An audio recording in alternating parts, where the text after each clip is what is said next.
Thank you. Good afternoon. So I'm going to talk about IRCOM House, which is an extraordinary place in the heart of Canada. It's a one-of-a-kind organization because what we do is we provide 3-year transitional housing for newly arrived families that is coupled with wraparound holistic supports. And housing is one leg of a 3-legged table in which the other components are the settlement programming that many of us are familiar with, and another leg which is community development.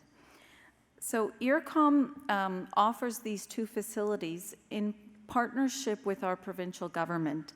So the buildings themselves don't belong to us as an organization, but through a sponsorship management agreement with the Manitoba Housing Real Estate Corporation, we have a 20-year agreement in place to act as the landlord. So that means we do all of the tenant selection, the move-ins, the bricks and mortar, taking care of our families in learning the capacity, in increasing their capacity as tenants. We also look entirely after the capital assets of the buildings.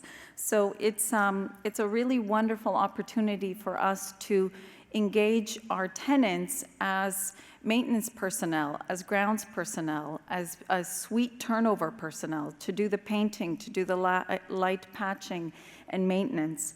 And so this holistic model was a dream of some social workers in 1984 who had come with their communities of boat people from Southeast Asia and imagined a place and talked about the possibility of having a place that could be built on a bit of a bridge between worlds, where you would have left your home and you were at the cusp of integrating or at the cusp of getting to know a brand new community, but you needed a lot of orientation and support and guidance in those initial years.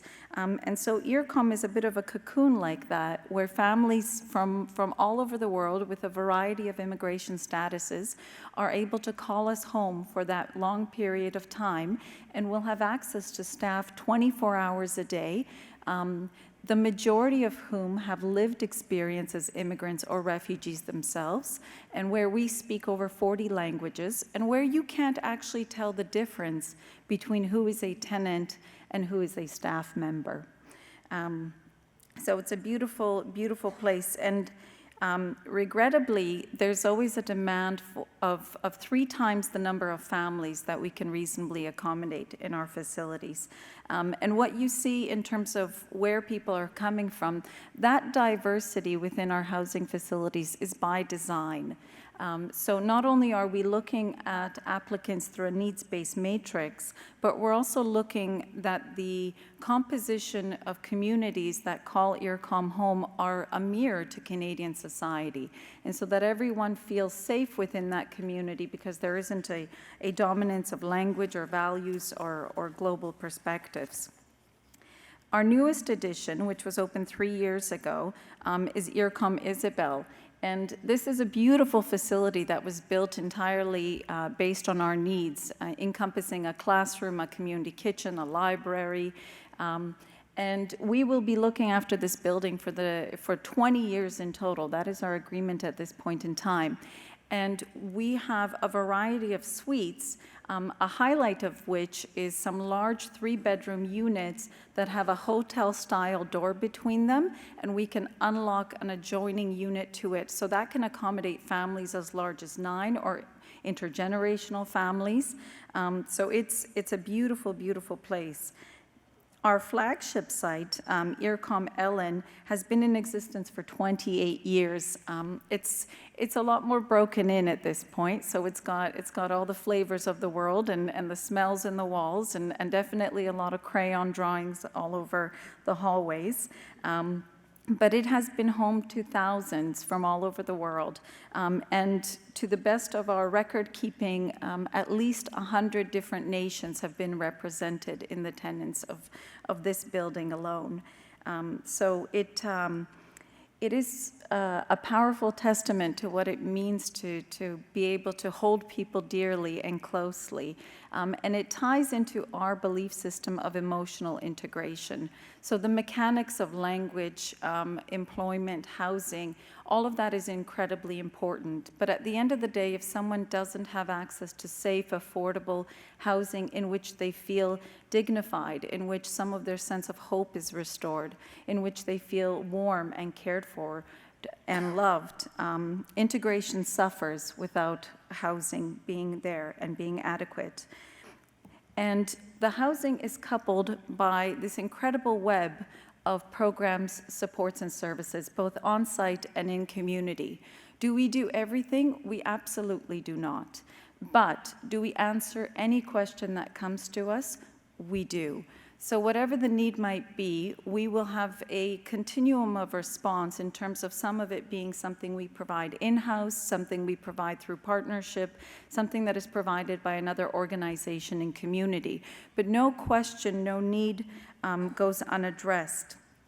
And it is this, this holistic wraparound way of holding families closely that acknowledges and makes space for all of the assets that they bring to our communities. That also talks about the fact that their continuum of need is going to change throughout that 3-year period and beyond.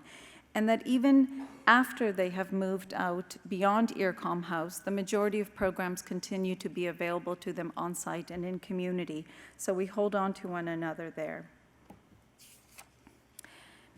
Most recently, we undertook a 3-year study with the Canadian Centre for Policy Alternatives because we wanted to hear from our families, those currently in residence and those who had moved beyond, what their experience was. So anecdotally, we knew that we were producing different results for families. We had various ways of tracking some of the outcomes.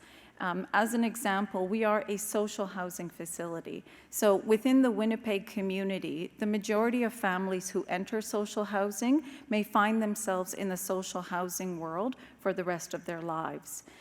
Whereas with IRCOM families, what we found by tracking their results is that there was a significant percentage of families who within 3 years of arrival were able to leave the social housing continuum, which meant that they were going to median market, they were going to private market rental, some were going into home ownership, and a good amount of families were actually going into Habitat for Humanity homes as well, which meant that 3 years from landing, and we are home to primarily about 90% refugees, within 3 years of landing, people had not only secured the necessary employment and skills and knowledge, but there was a confidence, there was a restored sense of optimism, there was the courage to take on a whole other kind of housing reality.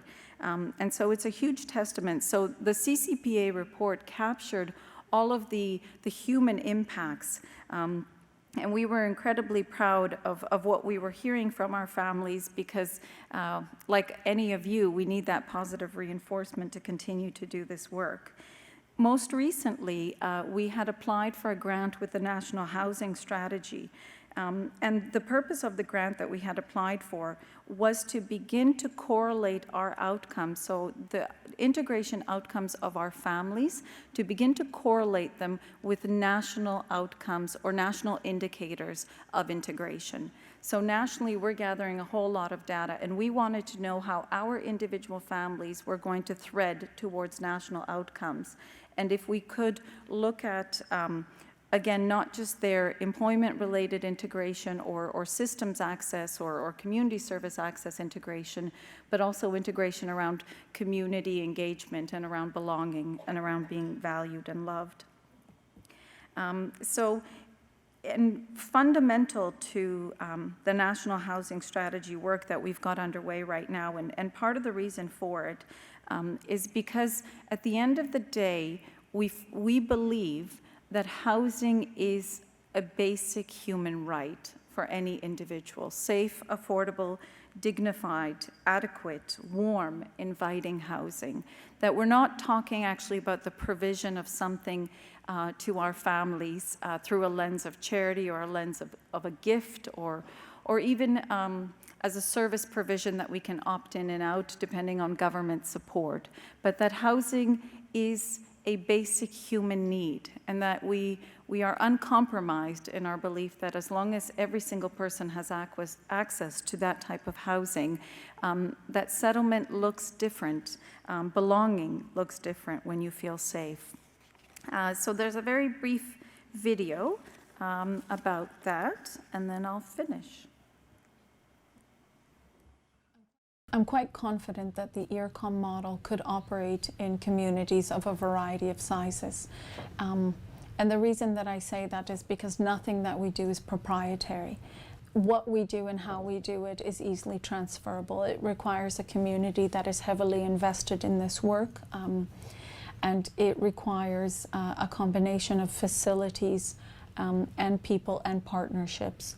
So long as there is a housing facility that has the necessary space on, for example, on the main floor that could allow for a classroom and office spaces and ways for tenants to come in and meet the staff that are on site to support them, that's really what's needed. At IRCOM, the housing and the provision of programs and services are inextricably linked. So if you separate the housing from the programs and services, it will not be the model. If you can provide the most incredible programs and services, and they will be extraordinarily valuable. If they're not provided in the facility where people live, it doesn't provide for that holistic wraparound approach. At the end of the day, there's no one there at 8 p.m. or at 10 p.m. or at 12 p.m. who's concerned with the well-being of the family. Part of what makes this model successful is that in the most respectful way, we have a captive audience. They are here, they're here with us, they know where to find us, we know where to find them. Part of what makes this model truly effective and work is the diversity that is found within our community. So maybe I would add that as a condition of the success of the model, is that it needs to have a very diverse and inclusive community. It cannot be an ethnocultural enclave. It cannot be focused on one community over others, because delivering programs in English requires the acquisition of language and localized vocabulary.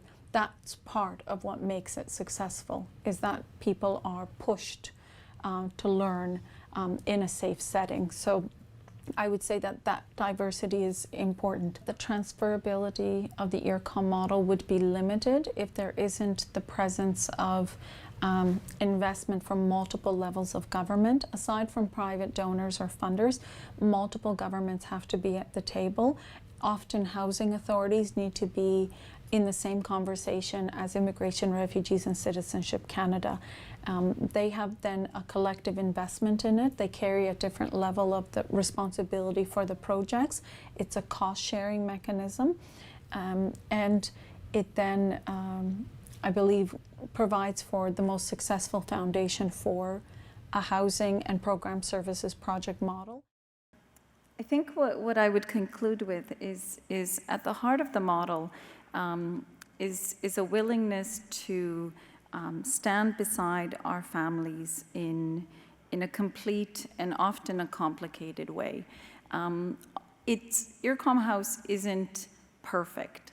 So to say the least, our families come with a great amount of lived experience in a variety of complicated settings.